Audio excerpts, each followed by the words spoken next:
you're joining in, drop in a chat where you're joining us from.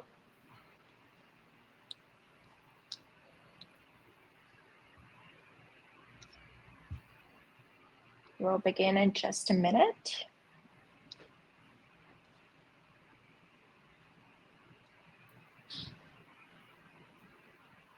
Hi from Toronto.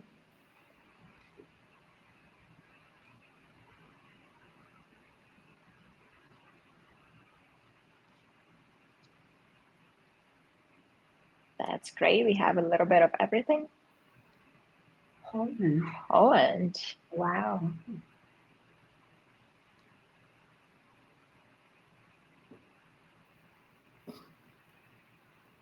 Wow, that's great.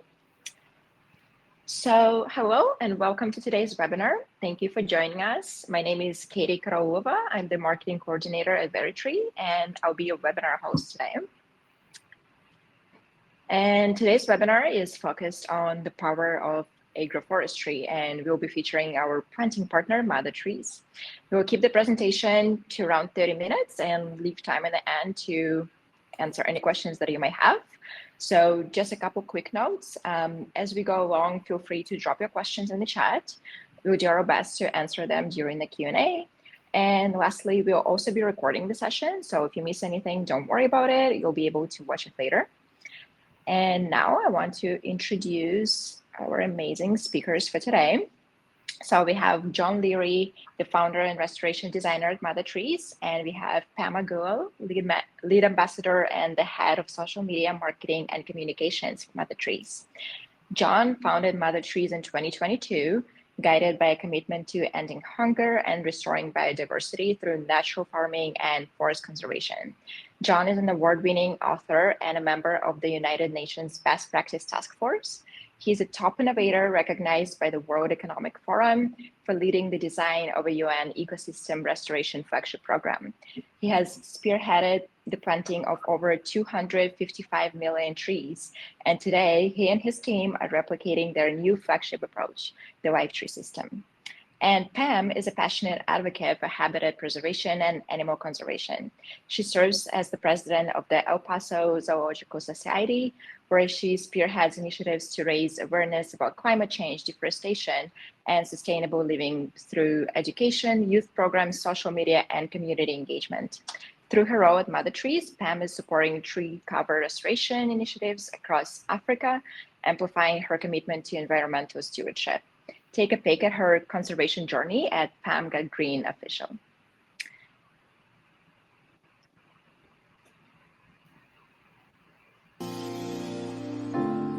I had no idea growing up that I would help the world plant 250 million trees and counting, or that I'd be able to help create a pathway out of poverty that's helping hundreds of thousands and soon millions of people.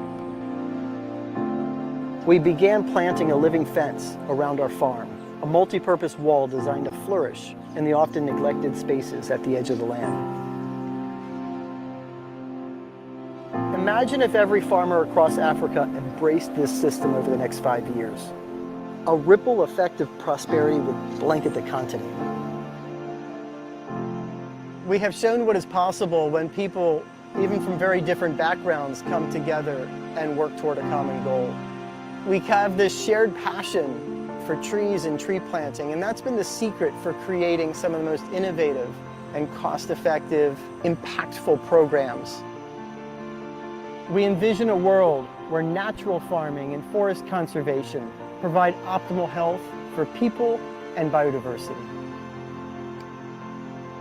Our mission is to establish a sustainable model that not only nourishes the future, but also paints a brighter picture for humanity on Earth.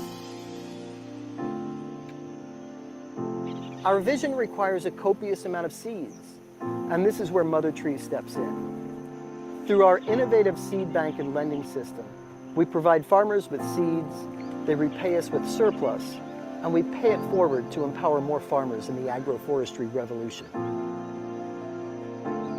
Together, we've already started to change the world, but we can't do it alone.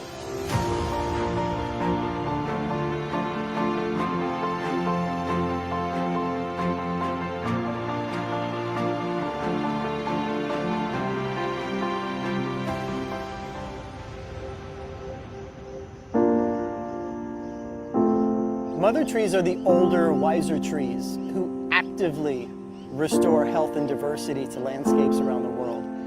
They have the largest root system, which they use to communicate and support life around them. And we believe that there's a bit of a mother tree in all of us. And like real mother trees in nature, we aspire to help others to stand up on their own so that one day they can help others in their community too.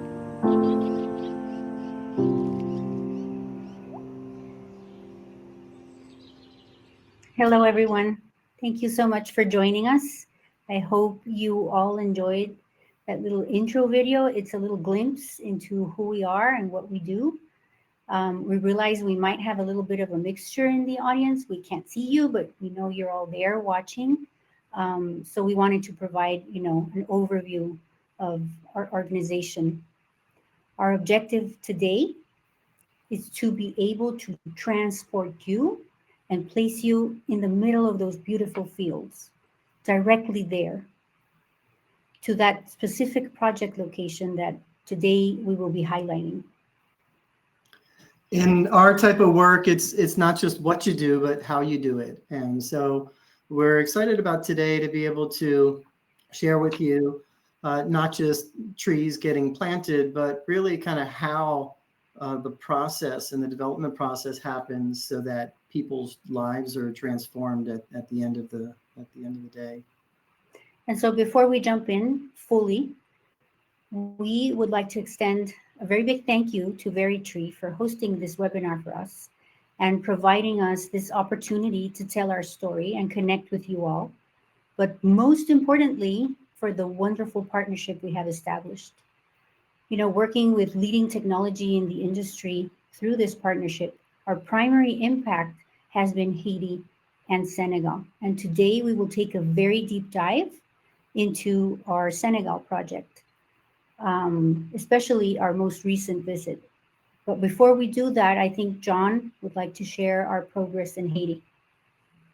Yeah, we're excited to show you some slides and show you some pictures about what's going on in Haiti right now. You've probably seen Haiti in the news, and it's been on our headlines here recently. And in Haiti, we are working with Femmes Limier, which is a cooperative. It's a honey cooperative, and the name translates as Women Illuminated. And it contains over 1,108 members, most of whom are women. It also includes male members. And when we met them a couple years back, they had 4 women-led associations within this larger cooperative a couple are kind of north of Port-au-Prince and a couple are south of Port-au-Prince. So they're not based in the capital city where a lot of the violence is happening nowadays. So we're out in the rural areas. And they had created 4 aggregation centers where the mostly women beekeepers are producing honey and wax and bringing the products in.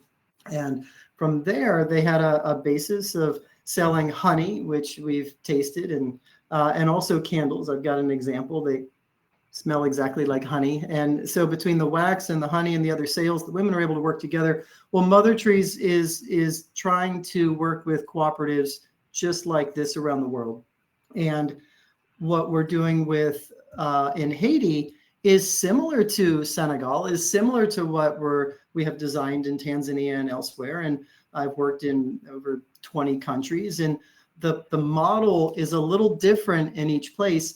In Haiti, the life tree system, which we've designed, it's a little different in every farm, but most of the farmers are going to have a wall of trees around their field, protecting it from the elements and livestock and animals and erosion. And they're going to have all kinds of different beneficial trees and fruit trees growing inside the field in rows that are helping the soil and the family and being sold in food and nutrition in many different ways.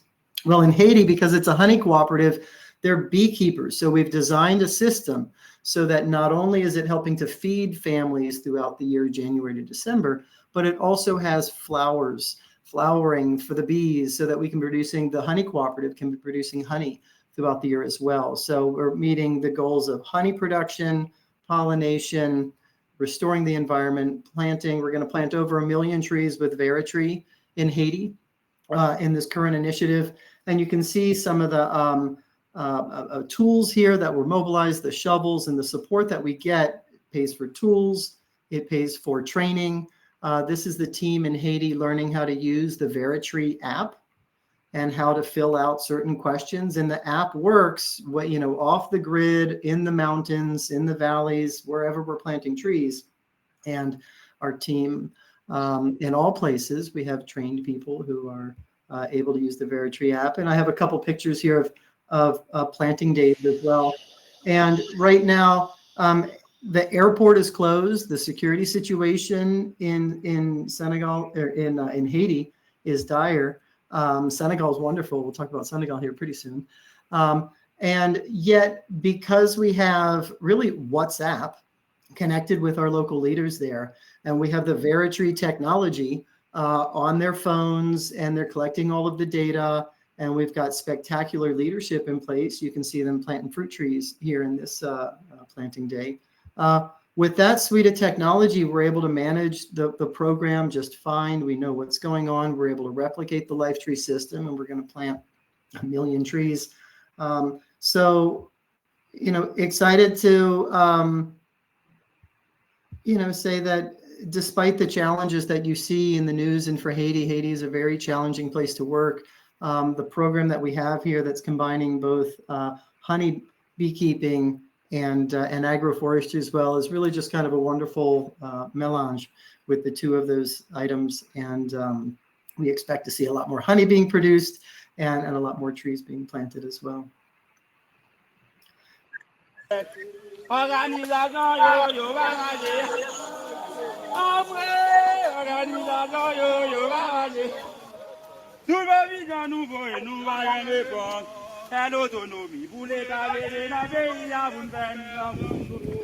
tell you what they're singing in a second.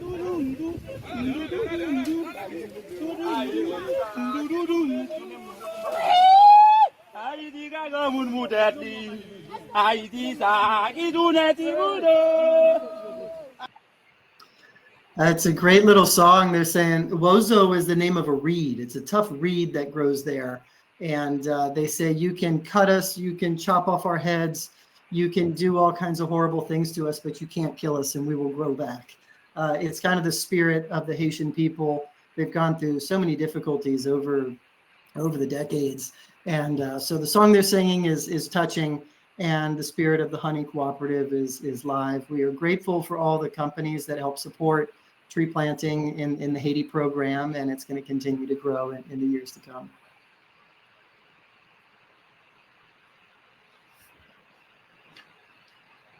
So now we're going to take you on that journey. Why Senegal? So on my first visit with John and the team, my friends and family asked me, why there? And to be honest, the first time I was a little, unsure of what to expect. I had been to Kenya before, but I knew this was going to be completely different for many reasons. As soon as I stepped foot into these beautiful fields, I was welcomed with peace, and the community embraces you. It's a peaceful country, and the people are beautiful. I immediately realized that our impact far reaches just the tree planting initiative. It allows us to prioritize women empowerment. It allows us to address the climate crisis. It allows us to restore biodiversity. And we're super excited about the veritree technology we'll be implementing soon to measure that biodiversity restoration. We're also able to address chronic hunger and poverty. So our impact is holistic. In this first year of our partnership with veritree, we were able to plant over 2 million trees in Senegal alone. What we're sharing with you today is footage from our most recent visit, and it was actually at the end of the rainy season and planting season. And so for me personally, it was a beautiful experience because I had been to Senegal on prior visits, and this was during the dry season. And so it was a striking difference. It almost felt like a completely different place. You know, you can appreciate the vegetation, especially in those drone shots. You get, you know, the bird's eye view. And so the trees that were planted at the beginning of planting season had already gotten a chance to sprout. You could see the living fence growing. And you can sense hope and anticipation. It's felt throughout. And I realized that what we are planting is just more than trees.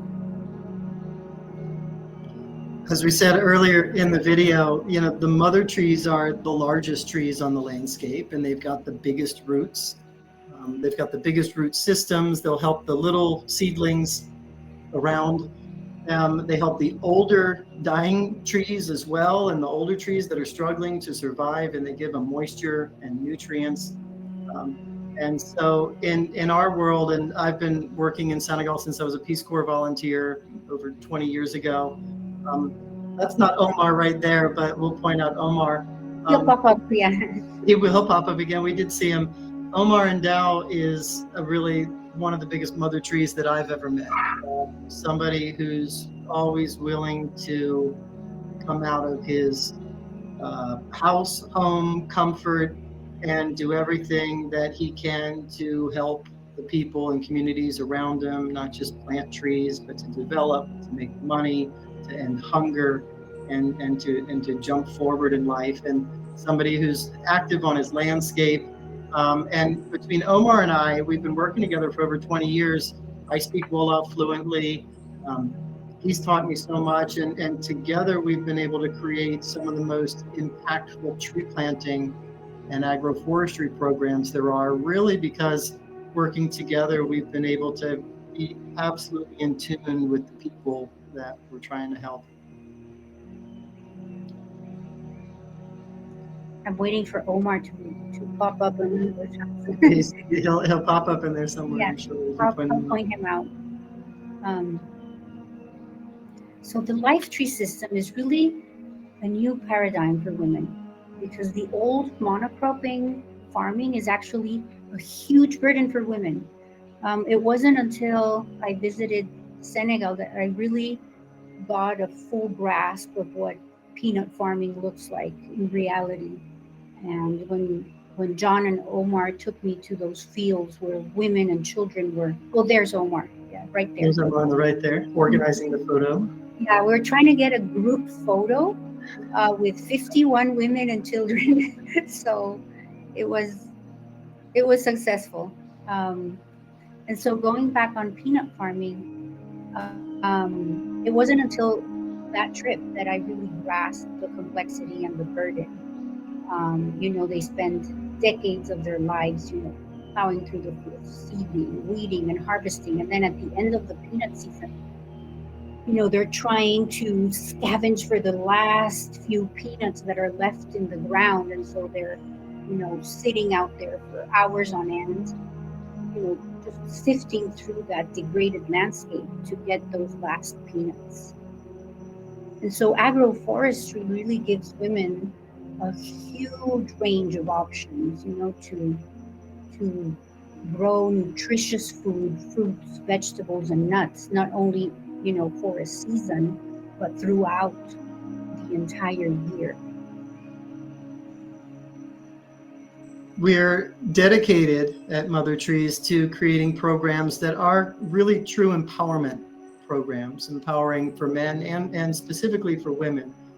They're so tied into the natural resources and the trees and the water and the livestock and the environment, that the way that our program's designed, it gives women and their families a pathway out of hunger, a pathway out of poverty, and really an opportunity to explore new economic opportunities in the diversification that Pam mentioned. By diversifying what people are growing, not just peanuts, but growing a lot of different trees. And there's Omar right there. That's the man. There's Omar, finally. Tens of millions of trees. We've lost count in in Senegal alone. And the diversity, it gives each family a pathway.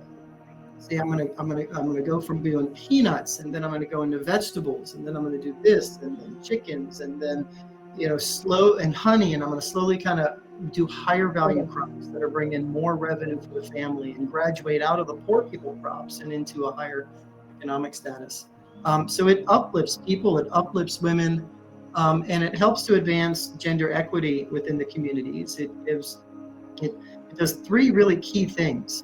And one is it provides our life tree system provides an environment within which women can be successful. And that's in really two ways. One was within the protection of their field that has all of this wall of trees around it. And within that space, they can invest in their field. They can grow vegetables and other things, nutrition and sale, knowing that animals and other things are going to get in and destroy it. But it also, our approach, and this is today we're saying it's not just what you do, but how you do it. We work together to empower groups and to empower groups around vulnerable people, so that as a group as well, they have the environment to together make informed decisions too. So it's a protective space, the group working together to try new things, and as well within their fields. Secondly, our program is designed to give women leadership opportunities in the group. So we see this group right here. Well, each group is going to have a couple lead farmers in our program. You see our technicians wearing the t-shirts, and they drive the motorcycles, and they do the training, and they collect the data, and they oversee the programs. But we have farmer group leaders who at the end of the day are volunteer leaders, and we do pay them. It's a stipend that we have for them in their community. And we're making sure to nominate women in there as well, because leadership, it kind of starts in the bottom rungs of the organization and in participation. So as lead farmers, we're making sure that we're selecting women who are able to lead their group and to be the intermediary between a group of 25 and Mother Trees Project. We also have technicians that will, I'll point out Fatu in one of our pictures. We've hired two more that you don't see in our team picture yet, but we're hiring technicians, and so finding different roles and leadership roles that women can play in our organization. I'll talk a little bit about that as well. And thirdly, it's securing economic benefits. I mean, this program is able to demonstrably help people time and time again diversify what they grow, diversify what they sell, and have some real cash in their hand and in their pocket within 3 months, and then again 6 months and 9 months, and it builds from there. And it's not just at an individual level, but it's also at a group level. And you see a lot of the group work that we do together as well. So there's really a few different major ways that our approach is able to transform women. We decided to share this particular footage with you all because it really highlights that sense of community that naturally occurs when all of these women farmers come together. The drone shots are always my favorite, especially for this field, because these 51 women share this field. And there's Fatu. Yeah, there she is, right behind me there. So the women almost create like a mini community within the community where they, share the field and they divide it into plots. And so our gender strategy really places women at the very forefront. So as John said, as from Mother Tree staff perspective, but also as primary beneficiaries. And so this is laying a very strong foundation for a very balanced and long-term growth. At Mother Trees, we're fully committed to fostering this gender balance, prioritizing women leadership. So in many of the shots, you'll see the president for this particular, where is she? She's wearing a red, she's right next to John. Yeah, she presented me with some shea butter. Yes, earlier. with a gift. So she's the lead in that farmer group. She's carrying the baby there. And so these leadership roles, women are actively encouraged into these roles within the organization. Fatu is one of our lead technicians. And then we recently in Senegal brought on board a female bookkeeper. We're very lucky to have her. And as we grow, we will continue to emphasize carrying key management roles. Yeah, when we pair, we have female technicians who might not be familiar with riding motorcycles, for example, but our technicians need to ride motorcycles to get out to remote communities. So we pair them with a driver, with a male co-facilitator, co-trainer who's more comfortable, and we make sure that in pairs they're able to get out, and so we can kind of have a gender balanced training force as people are getting out and interacting, and make sure everybody's got an opportunity and it's not limiting in any way.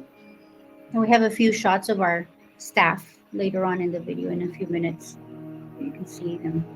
We designed these programs. We're thinking of hundreds and thousands of participants, and a key part of engaging women is in the selection and initial participation, is making sure that they can participate. We set goals, 50% participation. So in the tree planting, we do a few different activities. We do tree planting. This is a good time to explain some of those. Not only do we do the agroforestry and the tree planting, you saw the life tree system, but we're constantly developing cooperatives, agroforestry cooperatives, so that all of the members that you see in these groups are working together to grow and process and sell diverse crops and make more money off of that. And we're also beekeeping, honey production is another activity in the program. And then the savings clubs, which is absolutely transformational for a community, for a group. And it's usually 25 women coming together, putting a quarter or 50 cents, 75 cents or $1 into a bucket every single week. And they do that each week. And when they have saved up $500, Mother Trees matches that with another $500. Now the women's group has $1,000 that they can put to use. They can either give out microloans among the members. If somebody says, I want to transport my avocados to the market and I need cash, then there's a microloan. They can borrow the money, they can pay it back. Or the women as a group have that $1,000. They saved half of it, we matched the other half. And now they've got some real cash that they can put into their agroforestry investment. They're all doing honey, if they're all doing onions or peppers or whatever their enterprise is. And so we set participation goals for that as well. 60% participation of women in the savings groups, 60% in beekeeping. Beekeeping is another, the bees sound scary, but beekeeping, as our Haitian project proved, is actually a program that women oftentimes, manage just fine. That might scare me. With the participation goal targets, we try to make sure that when we mobilize a new community, we're communicating that we want to have a good balance from the beginning. So later on, when the cooperative is formed and the federation is formed, women have been able to come in on the, in the beginning of the process, and then they're integrated more through the leadership levels of the organization that evolves. Sorry, Pam. I was just saying, we've tried water investments. You see the water pump right there. So Pam mentioned how we designed our model to accommodate women on 4 hectares, and we make it a little bit larger to accommodate the women's groups. But we try to find these additional investments like the water pump, and also trikes, these 3-wheel trikes, which is like a small little car that helps them get stuff from their fields into town and transport things back and forth as well.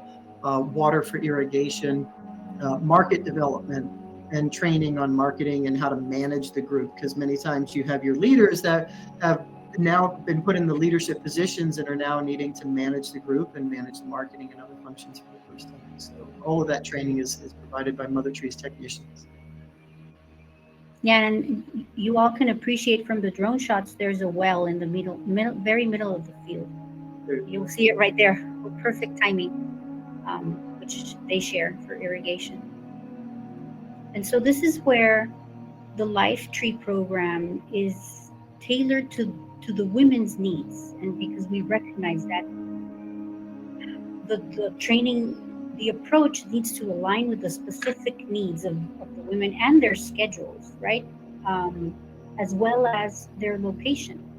So they're crafted with that in mind to make it easy and accessible, because they need to be able to balance their domestic and agricultural responsibilities effectively.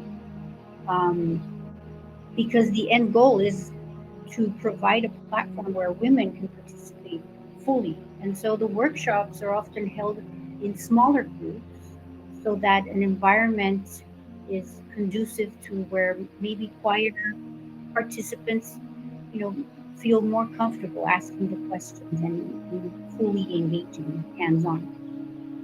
Particularly during project initiation, John and Omar are our lead technicians, engage directly one-on-one with the community leaders.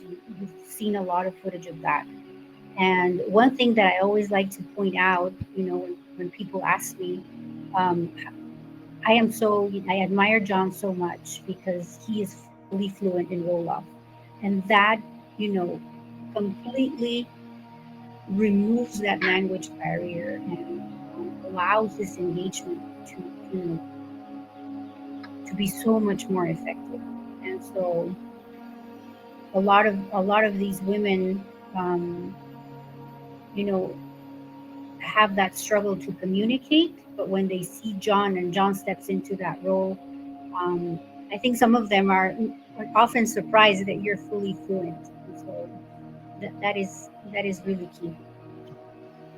We and Omar and our team, we do a good job of asking the right questions and making sure that when we kick these projects off, we are able to mobilize as many of the existing local women's groups as possible.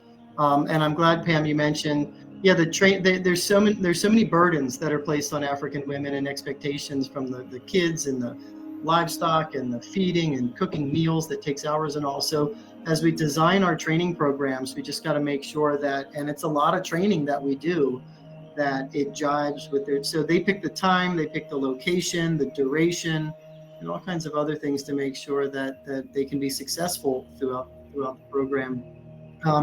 It is economic empowerment through agroforestry.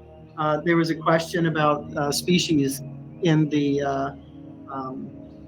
chat here, and at the end of the day, one of the key things is diversification. So diversification alone helps. Most retirement accounts that people have, they're not all in one basket. They're diversified in many, many different things. And the same thing in agriculture. If you put all your eggs in one type of seed, you're going to have a disaster at some point. But in a diverse growing system, there's more things. It's more resilient.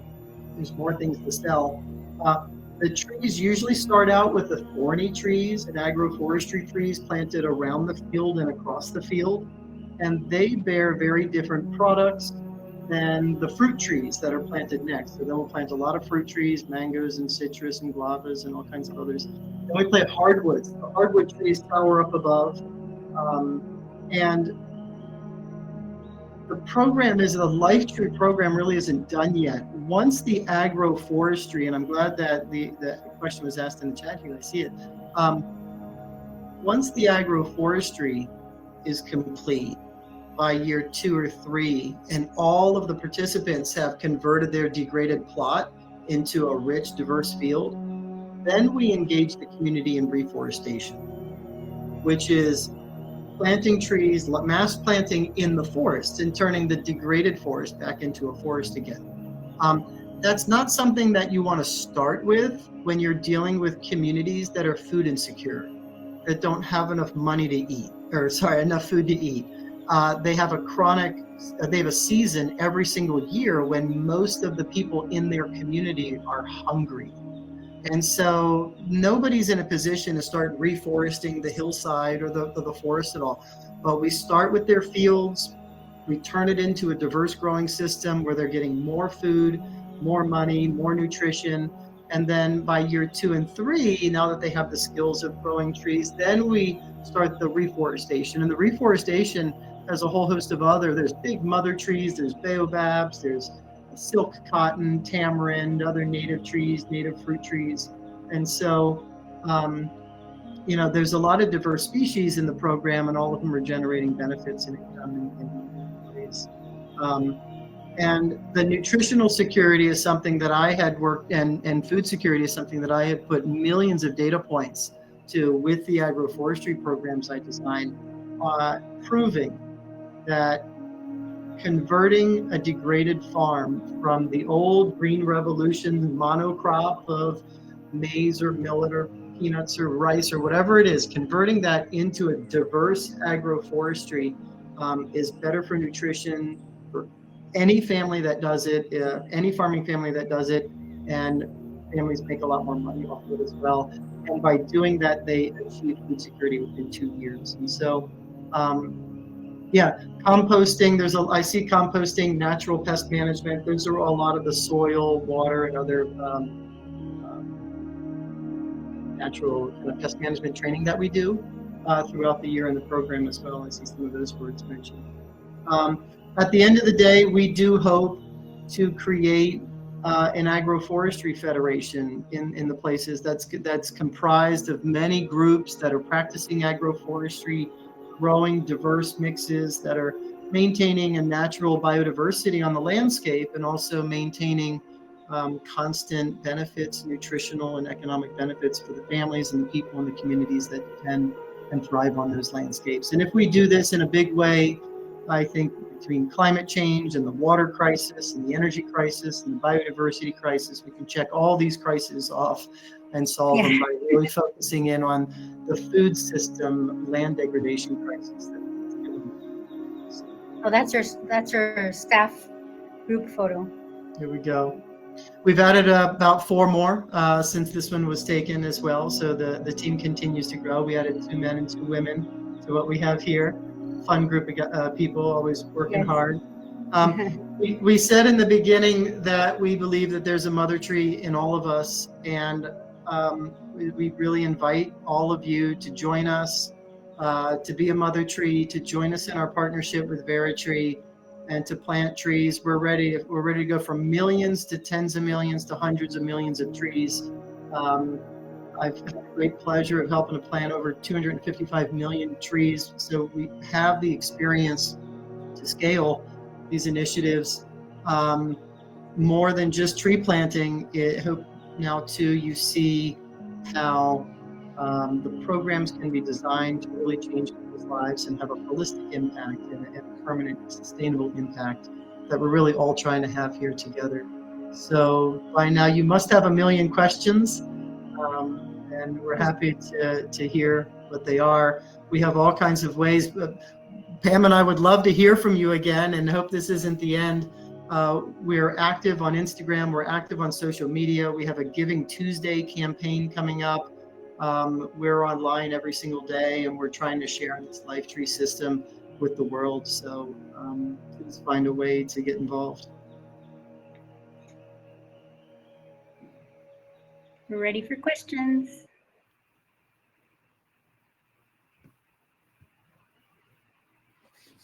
All right, thank you so much for this amazing presentation. We've learned a lot, and I'm sure the audience also felt like we were all transported into Senegal. So that was absolutely amazing. Yeah, all right, so let's dive into some questions. We've gotten quite a few already. We only have about 5 to 10 minutes, but if you two are available, we can stay a little longer and just make sure we provide as much clarity and insight into the projects and the questions that people have.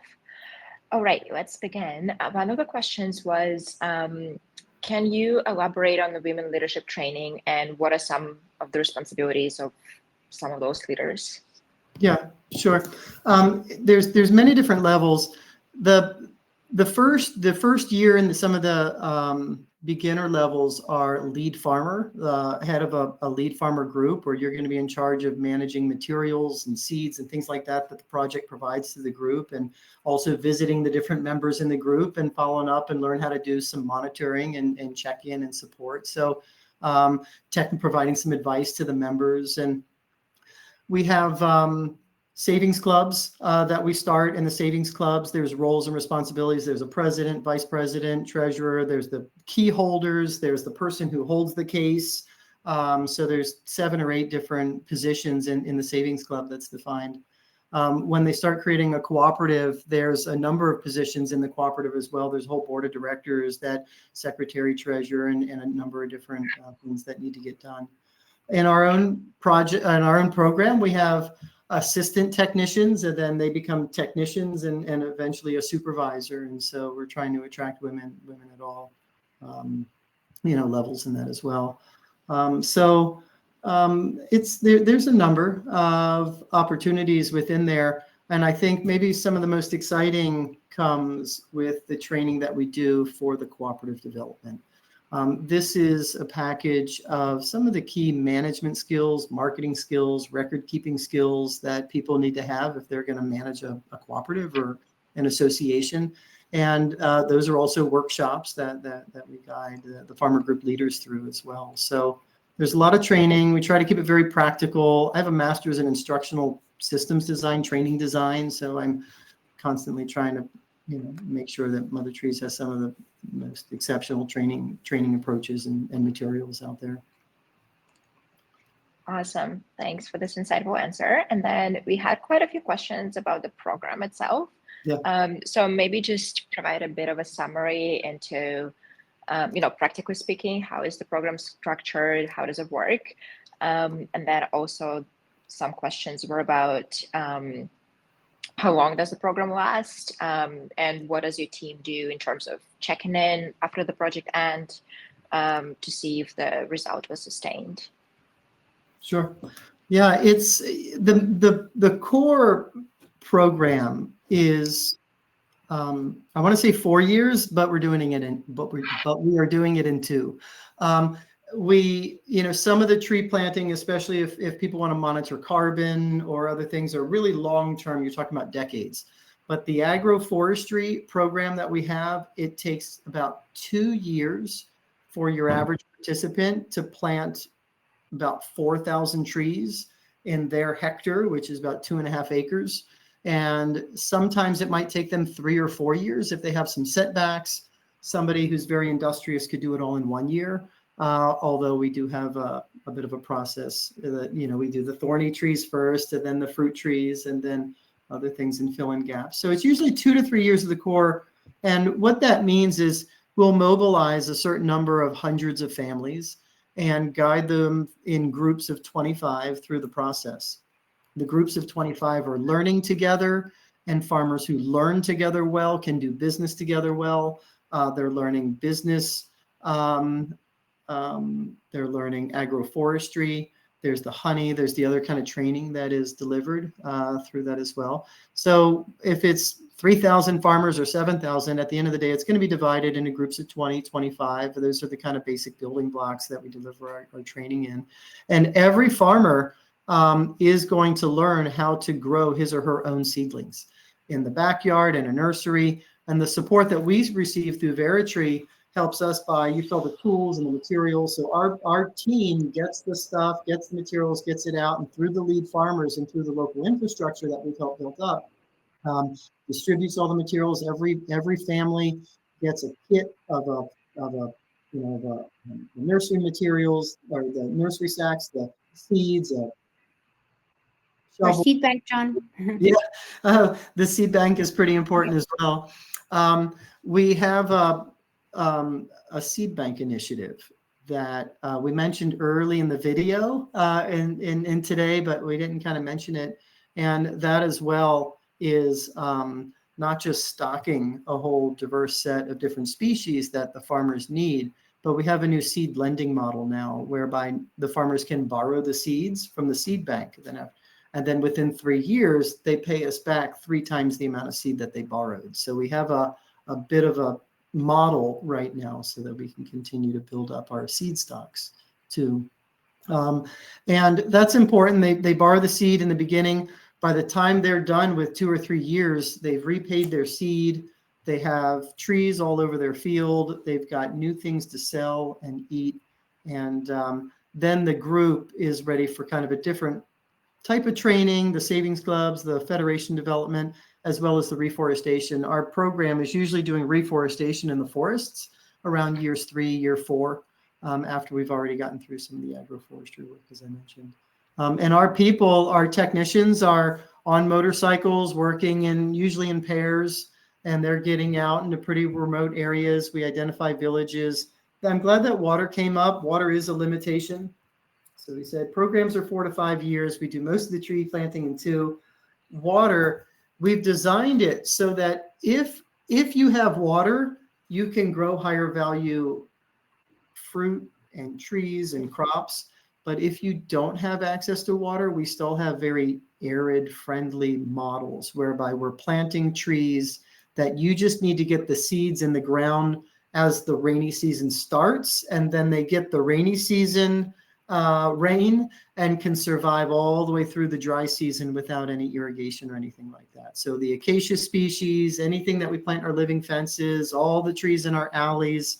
And then there's a lot of fruit trees like cashews, for example, that are tough enough that they don't need to be irrigated throughout the year. Our nurseries are done. We try to keep our nurseries very small, the tree nurseries. You can imagine, we plant millions of trees. I planted 255 million trees, and never again will I ever want to do a big tree nursery with like 1 million seedlings or something like that. No. Keep them small, 300 seedlings, 5,000 seedlings, 10,000 seedlings. We try to keep our seedlings, our nurseries very, very small. And then they have much lower water requirements. You don't end up, emptying the community well or anything like that. We try to keep them decentralized.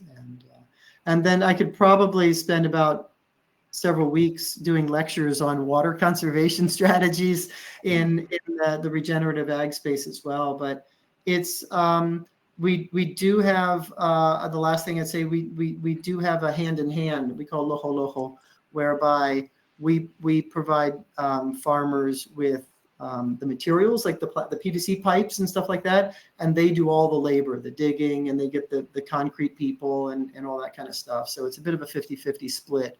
And we have some initiatives there too that helps some of the farmers get access to running water. So I could talk more on water, but we tried. We can survive without ample water reserves as well. Katie, do we have time for another question? Or yeah, let's do one more, because I did see quite a few questions about the species and biodiversity in general. So if you could speak to, do farmers struggle with invasive species or pests, how those are managed, and what's the impact it might be having on biodiversity and community? Yeah, we don't have any invasive species. I bumped into some invasive species problems, over the years. But for like the species anything that we plant, Mother Trees plants, is a species that's already planted and been approved by like the forestry department, the local forestry department. If there's ever a confusion whether we should be planting a tree or not, we talk to the local forestry department and get some advice, talk to the farmers. You saw some of the landscape pictures where we work in Senegal too. Some of the places are so dry and arid that like nothing's invasive. Like it's desertifying. So it's dying. So we don't see, oh, there's invasives over there that are taken off. Like we don't really see that. We just see a mass loss on the Senegal landscape right now. Neem is considered invasive, but it's not really propagating a whole lot. It's just from a different place. I think the trees that we plant, sometimes we have non-native trees, especially the fruit trees I mentioned. We have a avocado on the picture here, which is from South America or this hemisphere. But the fruit trees, sometimes might not be native, but people are cultivating the high value fruit trees for the nutrition and the food and the income all around. Most of the actual forestry trees and agroforestry trees that we plant are native to Senegal, with very few exceptions. And then actually with biodiversity, we can't let people go without mentioning how in our program in Senegal now, we didn't even talk about how the agroforestry is reducing conflict between the communities here and the wildlife living in the forests. There's hippopotamuses, there's monkeys, there's warthogs as well. Yeah, the warthogs are particularly destructive. Well, the wildlife is coming into people's farms and eating the food. And so this is a major problem You've heard of elephants. You can imagine elephants aren't our issue there. We have the hippos, which is very, very cool. Well, when you plant acacia and other thorny trees around your farm, it keeps the warthogs out. And farmers in our zone know this now, and that's one of the big drivers. And so we're able to mobilize a lot of people. They say, I need a warthog-free farm. I need to keep the hippos out of my farm. I want to reduce the monkeys. The monkeys are tough to keep out, but the trees help a bit with them too. And then, Go ahead. yeah, I just want to tell my story. Oh, yeah. That is like the solution from the outside in, but from the inside out, this is something that, you know, on my first trips, I realized as soon as you step into these gardens, especially the established gardens, you know, that go past the second or third year, you step in, it's like stepping into a completely different ecosystem because you immediately feel a cooler temperature. You can hear the birds chirping. You can hear the bees buzzing, the butterflies. So immediately you sense the biodiversity has been restored in that little tiny ecosystem. And I just found that, you know, absolutely wonderful. Yeah. Those birds are loud. Yeah. Yes. You notice the birds, the chirping. Yeah. Yes. It's real. So, Yeah. and you feel the temperature is so much cooler Yes. in the agroforestry fields. It's pretty. And there's a lot of small wildlife and bees and bats and birds and butterflies and lizards. Yeah. All kinds of interesting things that are also climbing up and down. Hedgehogs and ground squirrels and other things that find. And the beneficial insects too. We can't speak enough about them. In monocropping, green revolution, we've killed so many beneficial insects around the world. Well, in the agroforestry, beneficial praying mantises and other insects are finding niches. They can sit up on a branch and look down below, and we have a lot of beneficial things in the agroforestry system too. So it really encourages this strength and diversity. Awesome. Well, thank you so much, Pam and John, for giving us so many insights about the amazing projects that you're working on. That was great to hear and be transported to those sites. Wonderful. And thank you everyone for coming and joining us today. As a reminder, we will send a follow-up email and you'll get the link to watch the webinar video again, the recording. So we'll talk to you all soon and we'll see you at the next webinar. Thank you, everyone. Great. Thanks, everyone. Thanks, Pam. Thanks, Katie. Thanks, Veritree. Thank you, Veritree.